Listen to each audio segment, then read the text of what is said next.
З любов'ю ў сэрцы віцебскія ратаўнікі арыгінальна далучыліся да тыдня бацькоўскай любові. Больш за паўсотні супрацоўнікаў МНС і выхаванцаў ваенна-патрыятычнага клуба «Ратаўнік» у баявой экіпіроўцы пераадолелі дыстанцыю 600 метраў праз мост тысячагоддзя Віцебска. Святочнага шарму забегу дадалі паветраныя шары з пажаданнямі, якія ўдзельнікі падарылі сваім бацькам каля канцэртнай залы «Віцебск».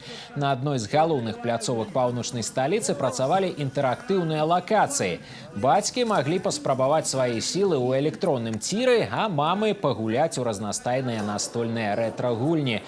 У гэты дзень у адрас самых блізкіх для ратаўнікоў людзей прагучалі шчырыя словы падзякі за выхаванне мужных і самаадданых грамадзян краіны. Мне очень приятно, что я оказалась здесь, что пригласили, что моего ребенка отметили. И я очень горжусь тем, что он когда-то был маленьким,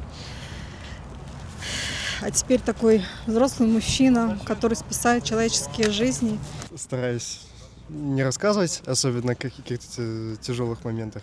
Ну, а так, в целом, и о работе, и о каких-то успехах, неудачах. Ну, как минимум раз в неделю точно всегда созваниваемся, но еще периодически встречаемся на семейных встречах, обедах. Горда, очень горда своим сыном.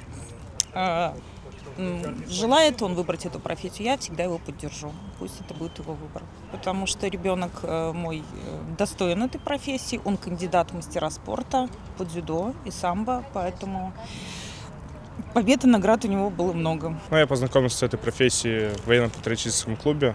Она мне очень понравилась. Мы очень много готовились к соревнованиям в этой профессии.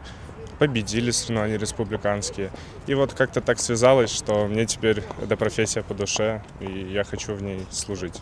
Падчас урачыстасцяў намеснік начальніка Віцебскага абласнога ўправлення МНС Алексей Макеенка уручыў узнагароды бацькам ратаўнікоў, якія вызначыліся пры ліквідацыі надзвычайных сітуацый падчас выратавання людзей, а таксама дабіліся высокіх вынікаў у спартыўных, грамадскіх і патрыятычных мерапрыемствах.